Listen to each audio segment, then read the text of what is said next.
More victims of the Damaturu Motor Park bomb blast have died, bringing the death toll to 10. 7 people were killed yesterday when a female suicide bomber detonated an improvised explosive device at the northern entrance of the motor park, killing people who were either entering or exiting.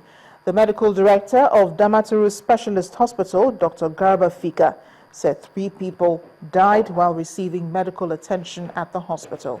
He also said 3 other blast victims have been referred to the Federal Medical Center, Nguru, and another has been referred to the Amanu Kano Hospital in Kano. The medical director also confirmed that 12 more victims of the blast are currently being treated at the Accident and Emergency Unit of Damaturu Hospital.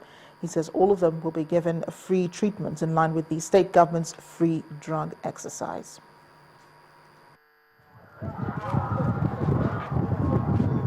Members of the Damaturu Market Association clearing the debris at the scene of the female suicide bomber's attack. The chairman of the Damaturu Harmonized Traders Association, Malam Usman Maazu, wants the locked gates be opened and security agents deployed to man the park's entrance. He says the devastating impact of the blast was because only one gate is currently open for both entry and exit. Bomb blast is a routine happening here, but we, the Traders Union, have been collaborating to ensure terrorism is eradicated completely. We ask the government and security agents to deploy their officers and men to man our gates to ensure proper checks before entrance.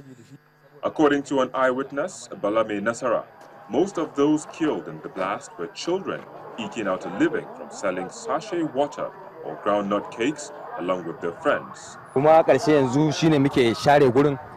We are presently mopping up the leftover of the blast, and we pray that nothing of such happen again. But the painful thing is that you see parents sending their wards for hawking and carrying with them sachet waters or groundnut cake that does not cost more than 10 naira, with lots of other children following them. It is as a result of these that children can be lured into carrying explosive substances ignorantly.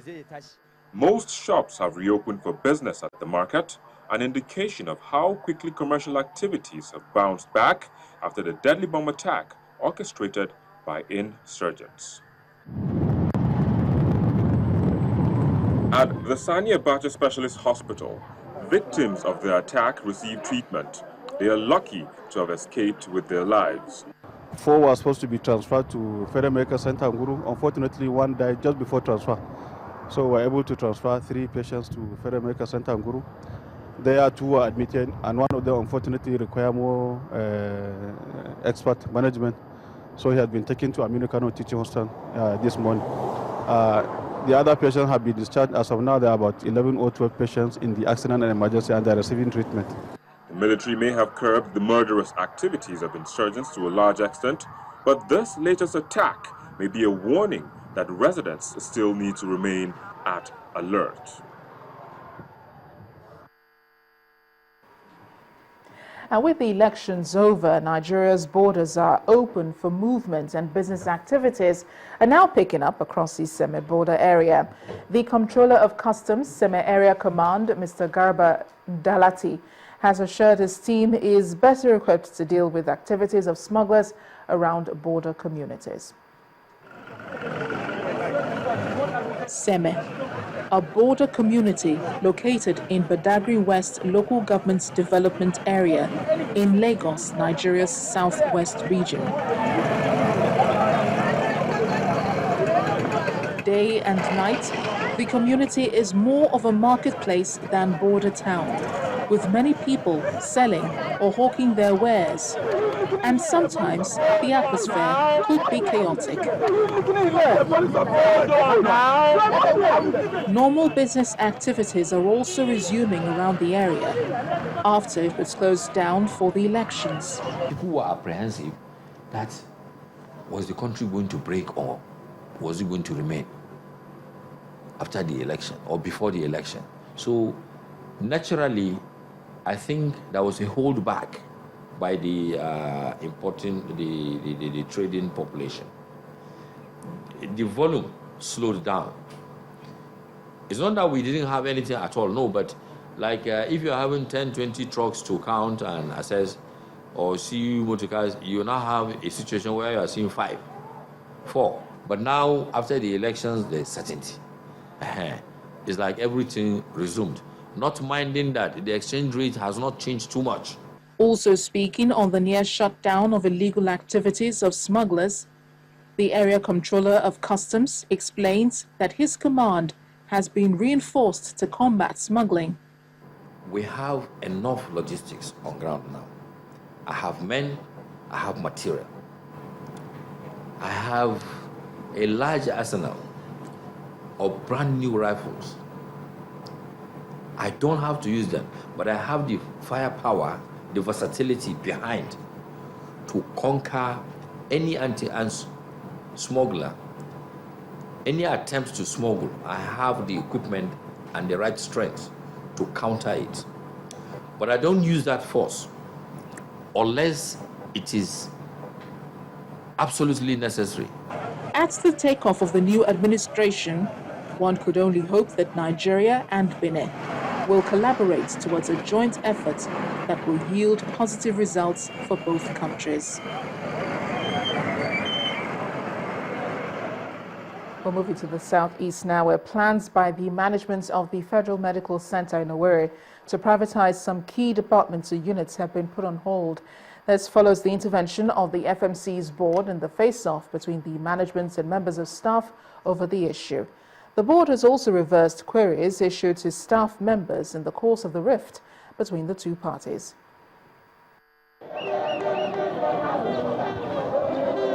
For 3 weeks, staff members of the Federal Medical Center Owerri, the Imo State capital, have been up in arms against their management.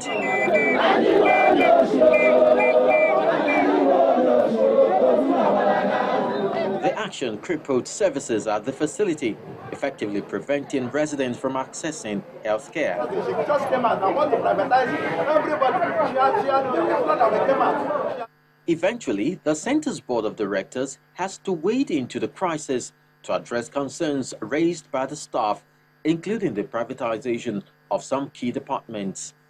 So those areas that are talking about will be paid to them if and when cash backing has been given to this, and it will be paid straight to the account. And the sourcing they were talking about, we told them, no, we've not outsourced anything, but the amenity ward is being managed by FMC, and the money is being paid into the account of FMC. About the queries issued to the protesting staff, the acting chairman of the board, Senator Onyeka Okorafo, also disclosed that the decision has been reversed. The board sat, we looked at all the grievances. The PPP, which was the main bone of contention, which they didn't want, the board decided for now to shelve it in the interest of peace. Decided to say, let's not know anything about PPP, we have to step it down. And we also agreed that those who were giving query on account of this, we had that the queries would be withdrawn. However, the board insists that allegations leveled against the chief medical director, Dr. Angela Wakwem, in a petition are not enough to fire her. They came up with this, I we should ask the MD to step aside. You know how these things are done. The board, going for an interview for medical director, recommends 3 people to the minister.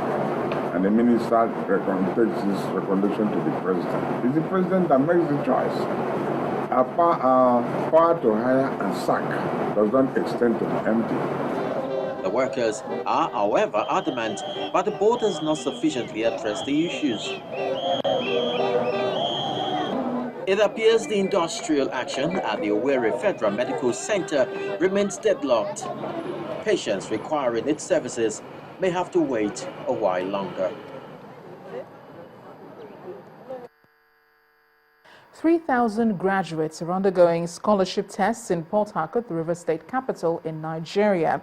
Organizers of the 2015 Foreign Scholarship Tests at the Niger Delta Development Commission said 4,000 candidates applied online and 2,000 were successful.